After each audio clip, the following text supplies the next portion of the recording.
चलिए अब मैं बताता हूं आपको आज का पंड्या का फंडा स्टॉक, जहां पे आज ऐसे ही सर्किट लगते हुए देखेंगे आप। स्टॉक का नाम है अपार इंडस्ट्रीज। 500 रुपए के टारगेट के साथ खरीदारी की राय है और मुझे यहां पर अपार मुनाफे की संभावना नजर आ रही है, इसलिए मैंने ये स्टॉक आपके लिए चुना है। देखिए आज तो ये फिर से सर्किट का कैंडिडेट मुझे दिखता ही है। इस स्टॉक पे काफी वक्त के बाद हम नजर डाल रहे हैं। इसकी वजह यह है, देखिए ये क्या करता है, ये conductors, cable, speciality oil, lubricants वगैरह वगैरह बनाता है जो पावर सेक्टर में मोटे तौर पे इस्तेमाल किए जाते हैं। पिछले दिनों में हमने पावर सेक्टर से जुड़े हुए तमाम ट्रांसफार्मर के स्टॉक, इक्विपमेंट बनाने वाले स्टॉक, इन सब में अच्छी तेजी देखी है। इसने अभी इस हद तक इसमें पार्टिसिपेट नहीं किया है और वो पार्टिसिपेट करने की बारी अब हमें आती हुई दिखाई दे रही है। इसकी पहली वजह है कि हम सितंबर क्वार्टर के अच्छे नतीजों के बाद जो एनालिस्ट इसको ट्रैक करते हैं उनसे यह सुना जा रहा है कि दिसंबर क्वार्टर में भी अच्छे नतीजे आने की संभावना है। सितंबर क्वार्टर में आपको याद दिला दूं, जो सितंबर क्वार्टर का मुनाफा था वो पिछले 10 क्वार्टर में हाईएस्ट था। ध्यान रखिए, सितंबर क्वार्टर कोविड से रिकवरी हो रही थी और यह कंपनी पिछले 2.5 साल में हाईएस्ट क्वार्टरली प्रॉफिट पोस्ट कर रही थी। तो यह आपको बता रहा है कि कारोबार किस तरह से मजबूत हो रहा है। 8% का जो मार्जिन इन्होंने पेश किया वो भी करीबन 3 सालों में हाईएस्ट क्वार्टरली मार्जिन के तौर पे सामने आया और ये टिकता हुआ हमें नजर आ रहा है। जो एनालिस्ट इसको ट्रैक करते हैं उनका मानना है कि सेक्टर में एक सेक्युलर रिवाइवल देखने को मिला है और इसलिए आपको यहां पर तेजी का मौका दिखता है।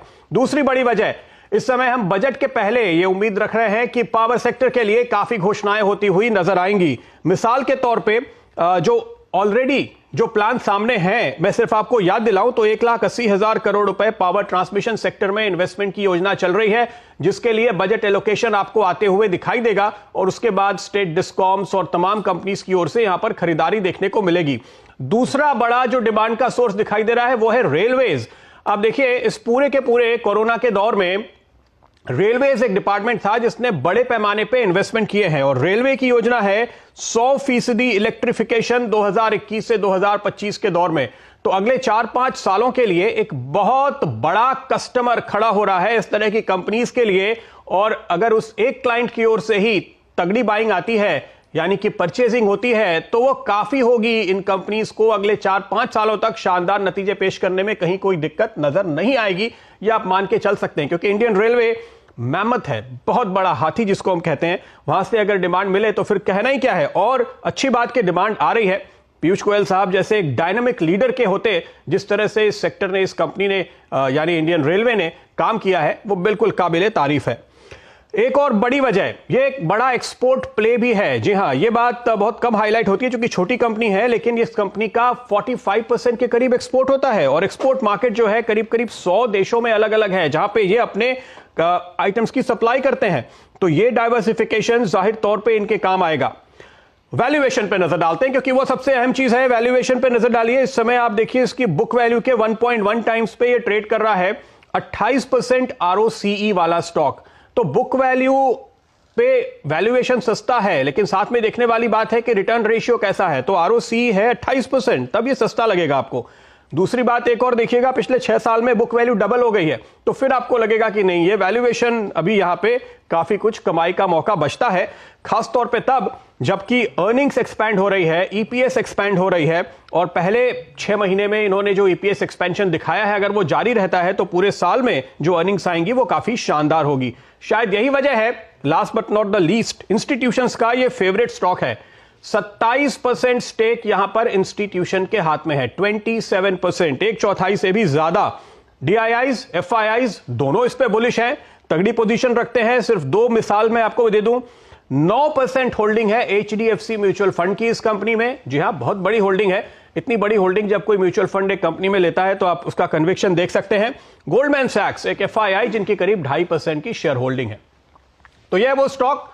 यहां पर मानस जी, जो चीज मैं हमेशा ध्यान में रखता हूं कि एक सेक्टर का और कंपनी का जब साइकिल बदल रहा होता है उस समय आपको एंट्री का मौका ढूंढना चाहिए। हमें लगता है पावर इक्विपमेंट वो सेगमेंट है जहां पे साइकिल में एक नया रिवाइवल आ रहा है पिछले करीब 2.5-3 साल की मंदी के बाद, कहीं कहीं और ज्यादा 4-5 साल की मंदी के बाद। तो इस मौके पर अगर आप पकड़ते हैं तो आपको कई क्वार्टर्स शानदार नतीजे और दोस्तों, अगर आप बाजार में ट्रेडिंग या निवेश करते हैं और अभी भी ब्रोकरेज के नाम पर अपने हजारों लाखों रुपए बर्बाद कर रहे हैं तो अब बदलिए और देश के सबसे अच्छे और भरोसेमंद ब्रोकर एंजल ब्रोकिंग के साथ में जुड़िए, जहां पर आपका ब्रोकरेज कुछ भी नहीं लगता है।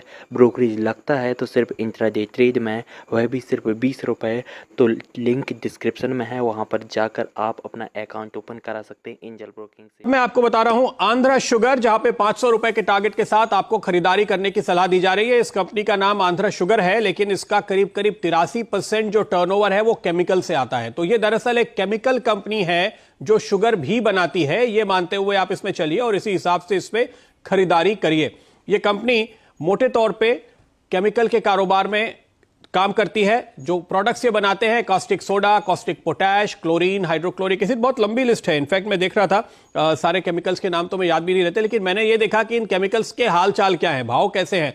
तो कुछ एनालिस्ट जो इसको ट्रैक करते हैं, उनसे जो अपडेट मुझे मिले, उनके रिपोर्ट्स जो मैंने पढ़े और बात की, उससे समझ में आ रहा है कि ग्लोबली बहुत जबरदस्त तेजी केमिकल के दामों में देखने को मिल रही है और उसका पूरा फायदा घरेलू मोर्चे पर भी देखने को मिल रहा है। अब देखिए, केमिकल बेसिकली कमोडिटी होता है, यानी आपका बनाया हुआ केमिकल और आपके पड़ोस की कंपनी का बनाया हुआ केमिकल एक जैसा है। तो ये स्टॉक कब चलते हैं? जब इनके दाम बढ़ते हैं, प्रोडक्ट के दाम बढ़ते हैं।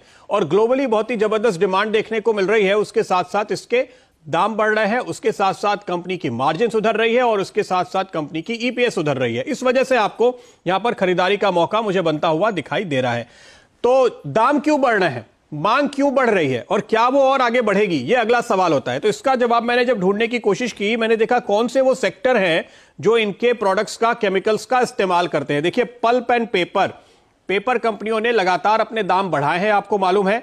और साथ ही साथ आपने ये भी खबर सुनी होगी कि आयात होने वाले पेपर पे ड्यूटी लगी है, तो घरेलू उत्पादन बढ़ रहा है और वो सारी कंपनियां इनके प्रोडक्ट्स का इस्तेमाल करती हैं। दूसरा प्रोडक्ट मुझे मिला एल्यूमिना।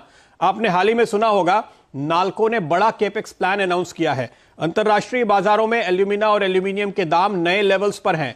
हमारे देश में हिंडाल्को, वेदांता जैसे स्टॉक्स नए हाइस बना रहे हैं। क्यों? क्योंकि एल्यूमिनियम में यह तेजी है, वहां पर इसका इस्तेमाल होता है। सोप डिटर्जेंट ये तो चल ही रहा है, इसमें कोई दिक्कत नहीं है। वाटर ट्रीटमेंट में इसका इस्तेमाल होता है और आप देख रहे हैं कि देश में लगातार नए नए प्लांट लगाए जा रहे हैं। नमामि गंगे प्रोजेक्ट के तहत नए प्लांट लगाए जा रहे हैं, हर घर नल से जल पहुंचाने के प्रोजेक्ट के तहत।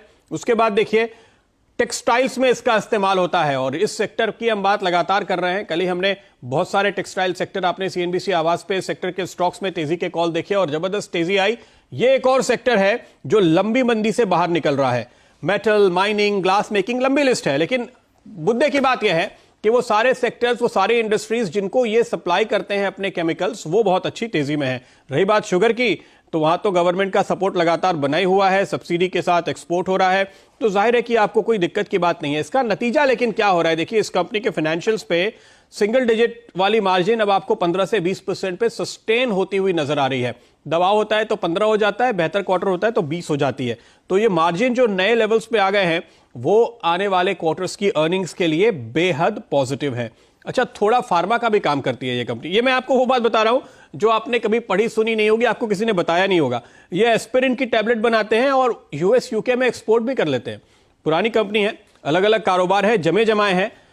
ये बात जो मैं आपको बताने जा रहा हूं वो आपने कभी नहीं सुनी होगी कि ये सॉलिड और लिक्विड रॉकेट प्रोपेलेंट्स इसरो को सप्लाई करते हैं। जी हां, इंडियन स्पेस रिसर्च ऑर्गेनाइजेशन भी इनका क्लाइंट है और वो इनको रॉकेट प्रोपेलेंट सप्लाई करते हैं। तो इस तरह की केमिकल में इनकी पैठ है, बहुत बड़ा बुके है। जितने केमिकल्स के बारे में मैं देख पाया उनके डिटेल्स मैंने आपको बताए, लेकिन ये बहुत ही बेहतरीन पोर्टफोलियो जो आपको यहां से मुनाफा कमा के देगा। अब बात करते हैं वैल्यूएशन की। 6.25% की डिविडेंड यील्ड है। आज आपको 6.25% का रिटर्न फिक्स डिपॉजिट पे कई बैंकों में नहीं मिलेगा। आपको ढूंढ के जाना पड़ेगा किस बैंक में ज्यादा है। वहां भी आप 1 लाख रुपए से ज्यादा रखेंगे तो आपको कुछ बैंक 7% ऑफर कर रहे हैं। और ये स्टॉक अगर आप एफडी समझ के इसमें पैसे डालते हैं तो 6.25% की डिविडेंड यील्ड इस समय इस लेवल पर आपको दे रहा है। 5 का पी है, 17% का आरओई है, यानी कि बुक वैल्यू 425 की है, जो आपको बता रहा है कि अभी भी अपनी बुक वैल्यू से ये 20% के डिस्काउंट पे है। तो वैल्यूएशन का भी कंफर्ट है, बैलेंस शीट मजबूत है। डेट पिछले 2 साल में 300 करोड़ से घट के 1.25 करोड़ पे आ गया है। तो मुझे नहीं लगता कि आपको कोई और खाने टिक करने की जरूरत है। नेट बेसिस पे तो ये डेट फ्री है। रुचित, इसके चार्ट पे नजर डालिए। मैं सिर्फ एक बात जोड़ देता हूं, 415 रुपए का लाइफ हाई था, आज भी अपने लाइफ हाई से 50% के डिस्काउंट पे ये स्टॉक इस समय आपको मिल रहा है।